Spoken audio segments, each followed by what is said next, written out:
dia, bem-vindos a mais uma edição de Olhar de Lince. O meu nome é Filipe Carvalho. Como sempre estou acompanhado pelos nossos dois analistas, Pedro Cabrita e Pedro Filipe. Bom dia aos dois. Bom dia. Bom dia. Como seria expectável, hoje vamos analisar os resultados das eleições autárquicas. Vamos começar só por fazer um pequeno resumo daquilo que sucedeu.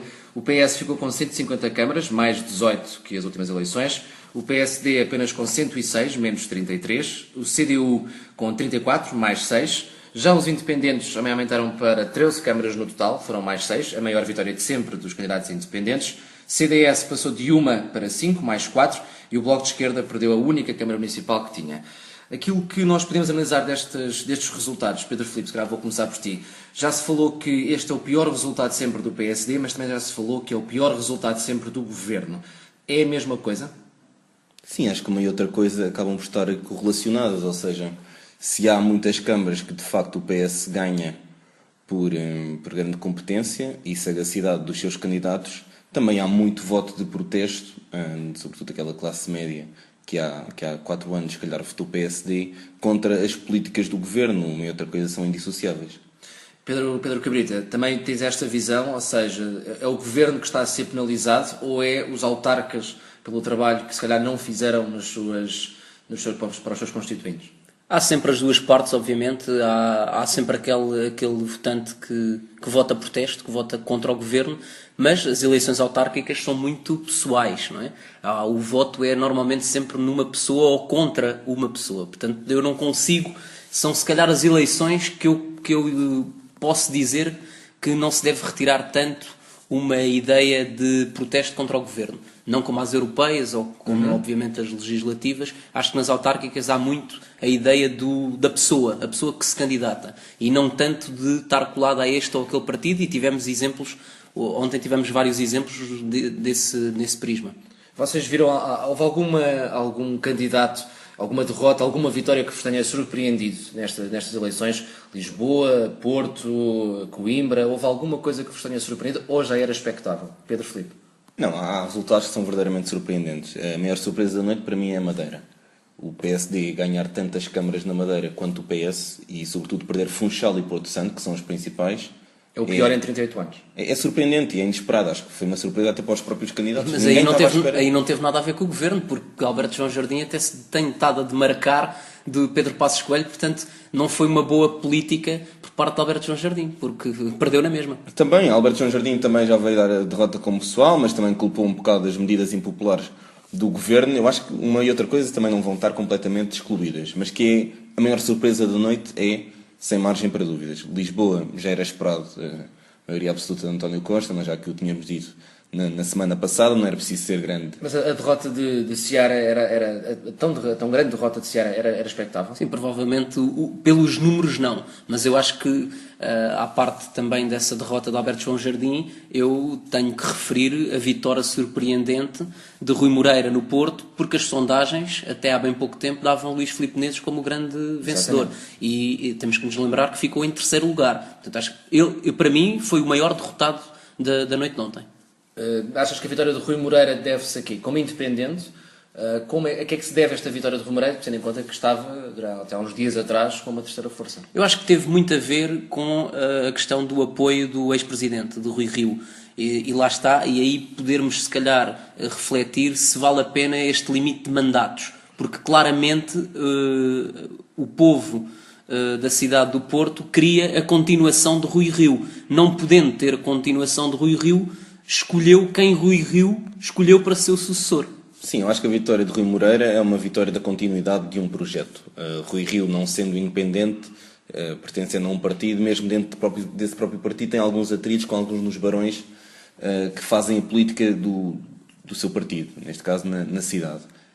Apoiou Rui Moreira, e bem, porque apoiou o cavalo vencedor. Rui Moreira apoiou quem lhe seguiria politicamente, não é? Sim. Luís Filipe Neves... Não deixa de ser estranho, porque o CDS também apoiou Rui Moreira e Rui Moreira teve um discurso muito antipartidário. Muito independente. O seu discurso de vitória foi muito antipartidário, mas ele teve o apoio do CDS e de várias pessoas do PSD. Mas também... Mas a vitória de Rui Moreira não constitui para mim uma surpresa assim Por aí além, o Porto estava muito As dividido. sondagens davam Luís Filipe Menezes Mas também como davam o vencedor, Porto muito dividido e sabia-se que podia ser qualquer um dos mas três. nunca que Luís Filipe Menezes ficasse em terceiro lugar. Isso Portanto, acho que foi para uma mim derrota, sim, sim. já é surpreendente. E daí o Luís Filipe Menezes ser um E em dos... relação ao CDS, o CDS passou de uma para 5 câmaras, é capaz de ter feito a maior subida, provavelmente, se calhar, a menos expectável dos partidos todos. Tendo em conta que é uma coligação com o Governo, como é que se consegue analisar estes resultados? Não foram penalizados? Lá está, se ainda há pouco estávamos a dizer que o PSD foi penalizado, já ficamos um bocadinho baralhados do porquê Com estas contas, com não é? esta subida, que repara, o PP subiu 5 vezes, não é?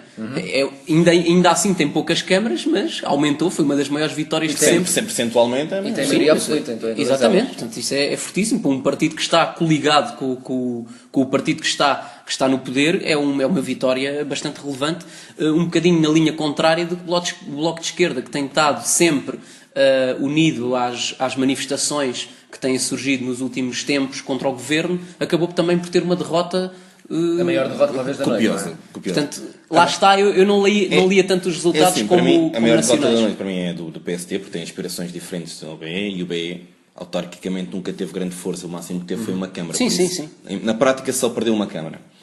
Mas as autárquicas são umas eleições que denotam muito o afeto de sentimento e de pertença que a comunidade tem, quer com determinado partido, quer com determinado presidente. E para o BE e para o PP sempre foi muito difícil conseguir ultrapassar este vínculo. Enquanto a CDU, por exemplo, Sim, que é um sim. partido que nas legislativas é da mesma dimensão Não, do PP, e a CDU reconquista 10 câmaras ao PS. Altercam exatamente. sempre, sobretudo no Alentejo, altercam sempre entre quem é a terceira força, se é o PP, se é a CDU. sim. A nível autárquico, a CDU esmaga o PP como se fosse um rolo compressor, porque tem uma grande ligação com as comunidades, quer na margem sul, quer no Alentejo, Exatamente. quer mesmo agora na margem norte tivemos a vitória de Bernardino Soares Sim, ali sim, em sim, Loures. Mesmo em Lisboa é uma força muito presente e ganha muitas juntas de freguesia. Não, e lá está, a verdade é que a CDU foi conquistar as câmaras ao PS, que é o grande foi. vencedor, portanto é uma vitória. No Alentejo a CDU voltou a ser esmagadora, Sim, volta sim. a conquistar Évora e Beja, que eram as capitais de distrito que o PS tinha reconquistado já há muito tempo, e no fundo aquele sonho que a Contra-Informação gostava muito, o Alentejo ainda há de ser nosso outra vez. Exatamente. Porto Alegre, também foram Sim, conquistaram Porto Alegre. E o Alentejo voltou de facto a ser deles de novo, porque a CDU tem de facto essa ligação muito forte às Há um comunidades. afeto, não é? Sim.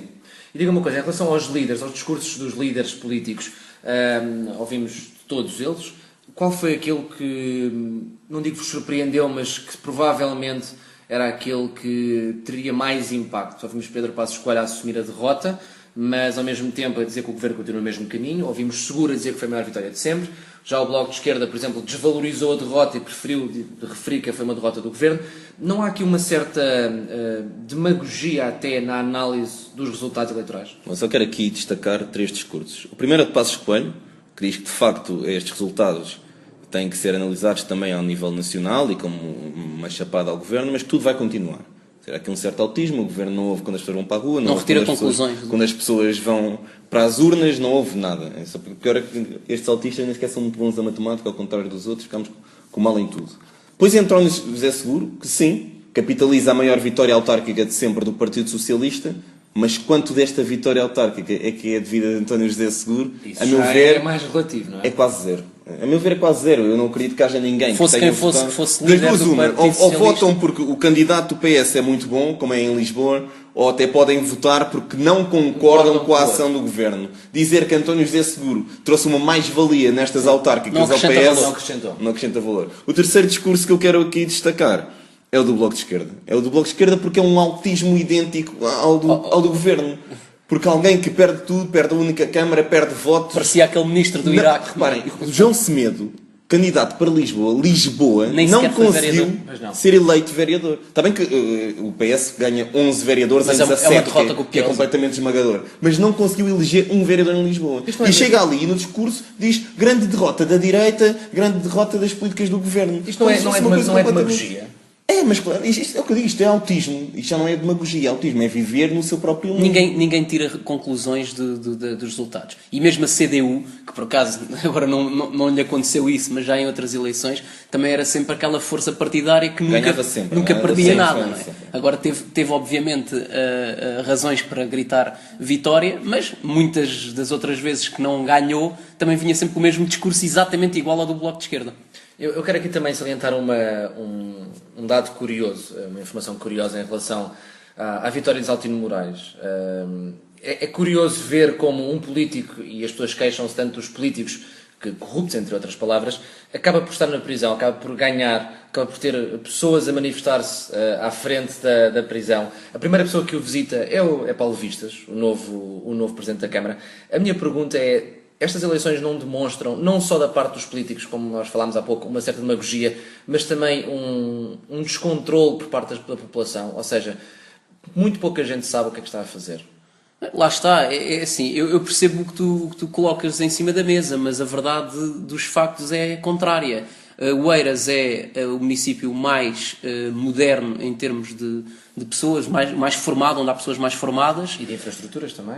O ex-presidente da Câmara foi mesmo preso, já não é uma suspeição, Sim. Ou seja, concretizou-se os factos pelos quais estava acusado e, no entanto, ganhou, porque foi ele que ganhou. Paulo Vistas é apenas a sua vista. Exatamente. Porque por trás de Paulo Vistas está Isaltino Moraes. Portanto, o que é que nós O próprio podemos dizer por movimento aqui? chamava-se Isaltino Oeiras mais à frente.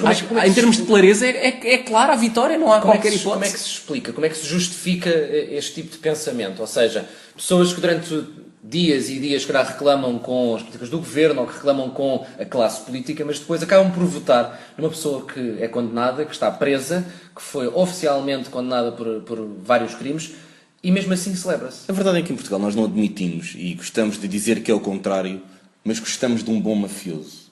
E gostamos, estou a falar aqui no plural como se fôssemos todos um só, mas esta é que é a verdade, porque estes mafiosos em Portugal, democrática ou não democraticamente, continuam sempre nos lugares deles. Como há uns tempos também ganhou a senhora de Felgueiras, como também ganhava o Major, eles ganharam todos democraticamente, quando já havia suspeitas, quando já havia certezas, quando ela já tinha fugido, quando ela voltou. Eles não é o único todos. caso. Não é o único Isto caso. não é caso único. E se olharmos para a Itália, e Itália em termos de... É um exemplo muito próprio, exato. Não, nem vou ao Berlusconi. Antigamente, ainda existe, mas antigamente, aqueles mafiosos que toda a gente sabia que cometiam crimes, as populações gostavam deles porque eles davam-lhes frangos e pagavam-lhes as contas, etc. Sim, mas, no entanto, eles continuamente retiravam-lhes dinheiro e matavam pessoas da sua isso cidade. É o que faz Isaltino mais à frente, o movimento ser tão popular. A grande força daquele movimento está nos bairros sociais da Oeiras. Exatamente.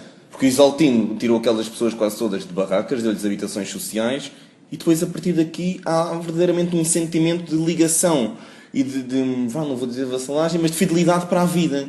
E para a vida aquelas pessoas vão votar onde aparecer Isaltino. Sim, sim. Independentemente do que o candidato seja condenado, seja acusado, independentemente do que Mas, e diga-me outra coisa, desde 93 que o nível da abstenção tem vindo a aumentar nas autárquicas, em 93 era 36,6 aproximadamente, e este ano verificou cerca de 47%. Desde tantos anos, o nível da abstenção tem vindo a aumentar. Também não é preocupante esta informação? É, no entanto, não obstante essa informação que tens, há uma diferença de 1 milhão de pessoas dos cadernos eleitorais e dos números da população ativa. Ou seja, esse número se calhar deveria ser reduzido 10%. No entanto, já era esse número antigamente. Exatamente. Portanto, podemos fazer a comparação assim. Eu acho que, e a ideia que eu tive no dia das eleições, e é isso que me preocupa, é a abstenção ser muito forte nas camadas mais jovens. Sim. Ou seja, o futuro das pessoas que vão votar. Ou seja, quando começar a haver uma renovação da população, se continuarmos assim, a tendência é que vá subir, não é? E as pessoas não querem votar, e não querem votar porquê? Ninguém está preocupado com isso. Está toda a gente preocupado quem ganha, quem não ganha, porque é que não ganha, mas ninguém se preocupa porque é que as pessoas não vão votar. Eu acho que aqui esta geração, esta que é a nossa, tem aqui de facto alguns problemas que têm que ser analisados e que ainda ninguém o fez. Ainda ninguém o fez, ninguém percebe como é que a nossa faixa etária está tão dissociada disto que é o fenómeno político. Não quer por isso simplesmente saber. É que não quer mesmo saber. Eu tinha comentado isto também com algumas pessoas. Onde eu fui votar, haviam filas. E eu pensei, vou ficar aqui algum tempo à espera. E depois vi o meu número de eleitor, vi a minha mesa, e a mesa, que é da nossa geração, era a única que não tinha filas. Eu entrei e votei em 30 segundos. Foi um voto relâmpago, porque não havia ninguém. Os senhores quase fizeram uma festa, que me viram, e pensando, é um jovem que veio votar. Sim, isso é um exemplo para coisa em via de extinção. Mas os meus vizinhos mais velhos tiveram em filas, 15 minutos, 20 minutos para votar. Há uma preocupação clara dos mais jovens. Não, Não, há uma despreocupação despreocupação clara dos mais jovens. Há um desinteresse, há um desligar com o futuro do país. Agora, passando para outro tema, o Minuto Livre de hoje é da autoria de Pedro Cabrita. Hoje gostaria de realçar duas valiosas vitórias para o desporto nacional e, como nem só de futebol vive o desporto português, esta semana o ciclista português Rui Costa sagrou-se campeão mundial de ciclismo, ao vencer a prova de fundo nos Mundiais de Florença, em Itália. Esta vitória teve um episódio hilariante, pois no sprint final, quando o ciclista português derrotou o espanhol Joaquim Rodrigues, os narradores da TV espanhola, que torciam pelo compatriota, não se controlaram com a desilusão, manifestando-a em pleno direto. Somando a esta vitória, o tenista português João Sousa viu esta segunda-feira ser-lhe confirmado o estatuto de melhor jogador português de sempre, segundo o ranking ATP. O jovem, que no domingo passado venceu o torneio de Kuala Lumpur, tornou-se no primeiro português a ganhar um evento ATP, registando uma enorme subida no ranking, 26 posições, estando cada vez mais perto de um inédito top 50. Até o empresário Jorge Mendes, que representa, entre outros, Mourinho e Cristiano Ronaldo, pretende acrescentar ao seu lote de atletas o tenista João Sousa, o que poderá significar um maior aproveitamento do atleta em termos desportivos, económicos e da sua visibilidade, ganhando o ténis português com isto e, obviamente, o desporto nacional em geral. É sempre de louvar quando Portugal, um país tão pequeno em termos demográficos e em plena crise financeira, atinge vitórias tão importantes para si e para a sua imagem e, por que não dizê-lo, para o seu ego tão fragilizado recentemente. Quero agradecer-vos aos dois por mais uma edição de Olhar de Lince. Já sabem que se quiserem enviar alguma sugestão de tema podem sempre fazê-lo para olhardelince.fm@gmail.com. Este programa vai repetir ainda esta semana, na próxima quinta-feira. Da minha parte, Filipe Carvalho, da parte do Pedro Cabrita e do Pedro Filipe. Tenham o resto de um bom dia.